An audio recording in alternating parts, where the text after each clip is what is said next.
Bonsoir à toutes et à tous et bienvenue pour la Closing Bell. Johan Nizar pour vous retrouver pour analyser avec vous les éléments marquants de la séance du jour. Mais avant tout, prenez connaissance de l'avertissement lié au risque de trading. Négocier sur marge sur le marché des devises via des produits CFD comporte un risque élevé et ne peut être recommandé à tout investisseur. FXM et DailyFX ne pourront en aucun cas être tenus responsables de pertes ou dommages occasionnés. Un client sans restriction des pertes manque à gagner qui pourrait découler directement ou indirectement de l'utilisation de ces informations. Voilà donc pour ce disclaimer.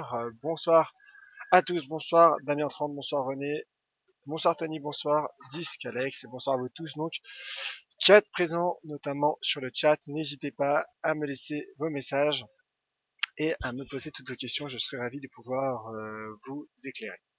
Alors en effet, l'information du jour, c'est le cours du pétrole qui progresse, le cours du pétrole qui s'envole même, qui est soutenu notamment par une information qui est tombée il y a quelques minutes, selon laquelle l'Arabie Saoudite et la Russie auraient trouvé un accord, en tout cas seraient proches d'un accord concernant un gel de production, ce qui explique donc l'accélération des cours du pétrole qui restait toutefois haussier depuis quelques séances, notamment au vu des spéculations qui commençaient à prendre forme, notamment concernant en tout cas la réunion de dimanche qui se tiendra à Doha sur justement un gel de production, en tout cas un accord serait proche entre deux des principaux pays exportateurs, donc qui sont l'Arabie Saoudite et la Russie. Donc dans ce contexte, les bourses en profitent, tirent profit finalement de la remontée des cours du pétrole. Alors juste une analyse technique sur le cours du WTI tout simplement, qui se rapproche à grands pas de mon objectif énoncé ce matin dans le Commodities Market Report, qui était un retour sur cette résistance à 42 dollars. Donc à présent, je cible tout simplement ce niveau de support majeur, devenu résistance potentielle à 44,15 $. Voilà, ma cible 44,15 $, notamment avec ce niveau de support, 44,10 $ même, 44,15 $. Voici, en tout cas voilà, proche des 44 $. C'est ma cible pour le WTI et le Brent également, donc qui s'envole. Et je maintiens pour le Brent donc mon objectif énoncé ce matin. C'était un objectif swing, c'est un objectif donc qui également est représenté par un seuil d'inversion de polarité à 46,50 $. D'ailleurs, le momentum accélère également. Alors, passons à présent aux indices. Et ensuite on parlera de l'euro-dollar. Donc le CAC 40 teste toujours cette résistance technique à 4300 points qui correspond également à la moyenne mobile 20 jours. Donc gros niveau de résistance que teste actuellement le CAC. Et le marché en effet est en train de franchir cette résistance. Le marché action qui est relancé par cette information sur le cours du pétrole et par la hausse donc des cours du brut, également le DAX qui teste également son niveau de résistance majeure à 9750 points. Le DAX en effet qui est aussi aujourd'hui suite à suite finalement au rebond des cours du pétrole et donc au secteur bancaire. Alors un point sur les chiffres sur les marchés spot, le CAC 40 prend dans les derniers échanges 0,74%, le DAX 0,79% et l'Eurostoxx 0,59%.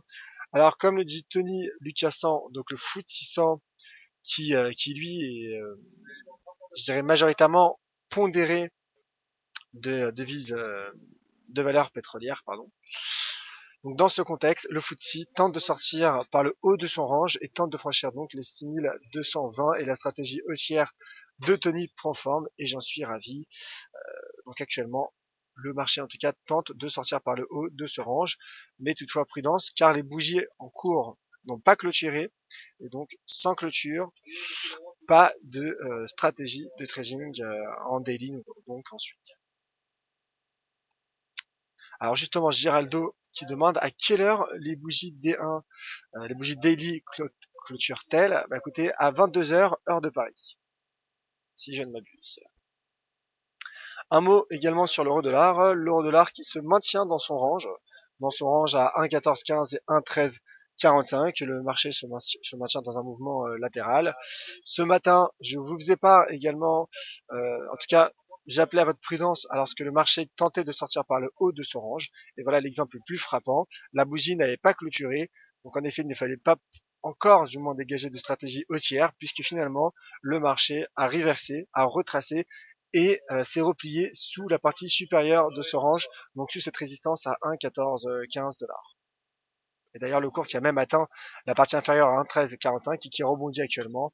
Donc en effet, l'approche des 1,1414, 1,1415 en tout cas, l'approche de ce niveau de résistance pourrait être un niveau optimal si, en tout cas, vous dégagez des stratégies baissières à court terme, du moins pour gérer son risque. Un mot sur l'once d'or. Un mot sur l'once d'or, ensuite je passerai aux questions. L'once d'or ainsi que les autres métaux précieux qui ont qui se sont stabilisés, qui ont notamment souffert aujourd'hui suite finalement au rebond du dollar américain. Le dollar américain qui a rebondi, en tout cas qui s'est stabilisé, mais qui a retracé, qui a réduit ses pertes, notamment suite à des déclarations faites par Monsieur Harker, qui est un membre votant de la Réserve fédérale, du comité de politique monétaire de la Fed, et qui est donc favorable à un resserrement agressif de la Réserve fédérale, mais le dollar reste toutefois fragilisé par la position de la Fed, qui comme l'a rappelé la Fed dans ses minutes la semaine passée, ou encore Janet Yellen également lors d'une audition à New York la semaine dernière, en fin de semaine dernière, la Fed sera prudente quant à son resserrement monétaire, et c'est la raison pour laquelle je maintiens mon objectif à 1280 $ pour le cours de l'once d'or. L'once d'or donc qui a atteint mon premier objectif, je le rappelle, à 1260 $. Voilà donc pour le tour d'horizon de la séance du jour. Passons aux questions. Les commentaires de la part de Pado. En intraday et scalping, je me suis bien amusé avec l'AUD-USD. Belle journée, merci à la Dream Team d'Elifix. Merci à vous, mon cher Pado. Et Pado, en effet, qui indique également à voir si ça bouge avec les discours de ce soir et le pétrole qui monte. En effet, mon cher Pado. Le pétrole qui était déjà haussier, mais qui est renforcé notamment par cet accord qui serait trouvé entre la Russie et l'Arabie Saoudite. Alors, bonjour Ousmane Kane et Tony.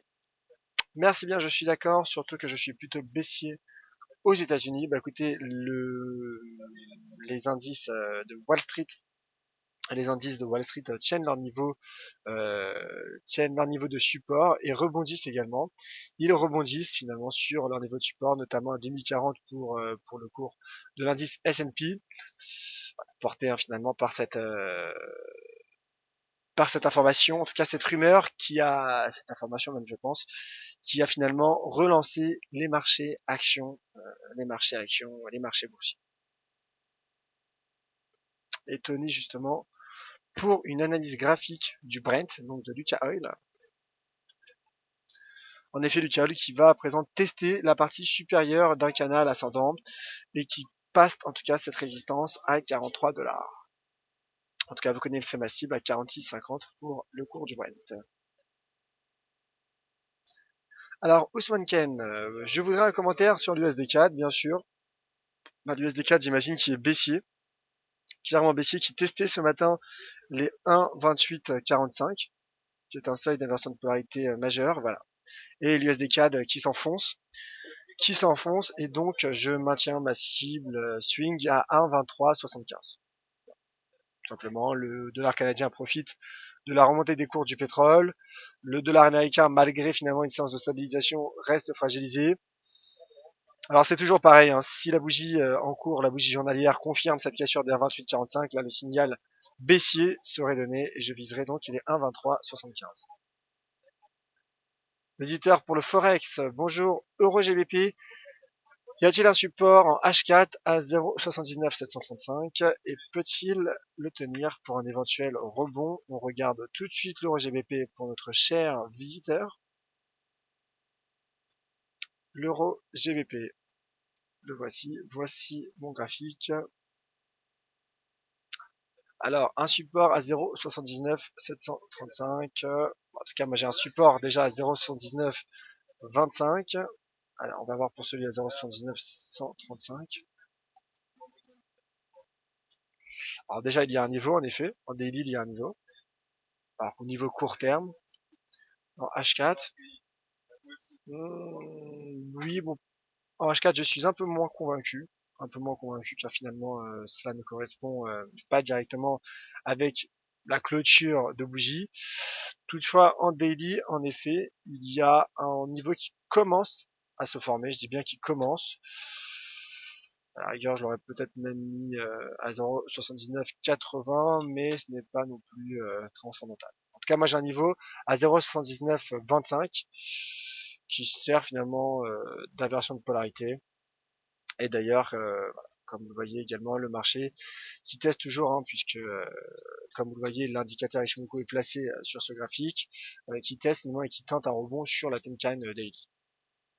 Donc pour le moment, l'euro GBP, malgré un retracement dû notamment au rebond de la livre sterling, se maintient dans une belle tendance haussière.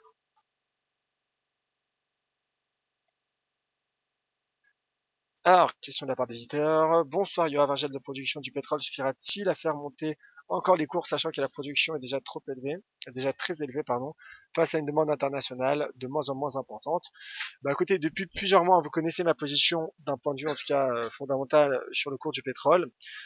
Je le disais déjà au mois de décembre, trop de pays vendent leurs barils à perte, trop de pays exportateurs vendent leurs barils à perte, et c'est la raison pour laquelle, hein, selon moi, un accord est une nécessité, devient une nécessité pour ces pays exportateurs et notamment pour leur économie. Je pense à la Russie entre autres. Euh, donc finalement, un accord s'inscrirait dans le sillage des discussions, des négociations qui prennent forme depuis déjà de nombreux mois.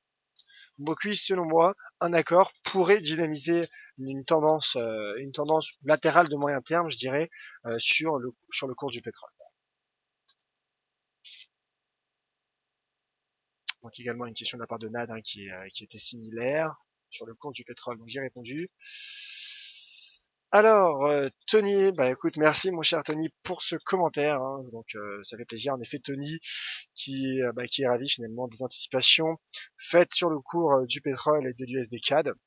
Bah écoute, mon cher Tony, c'est parfait, je te remercie, ça me fait énormément plaisir. D'ailleurs, puisque nous sommes sur les matières premières, sachez que jeudi, il y aura un Commodities Market Report spécial avec un invité surprise. Donc je vous attends nombreux avec cet invité surprise jeudi à 10h30. Plus d'autres questions sur le chat, alors merci à toutes et à tous d'avoir été nombreux pour ce webinaire. Prochain webinaire aura lieu à 18h avec Pierre Jamet d'FXCM.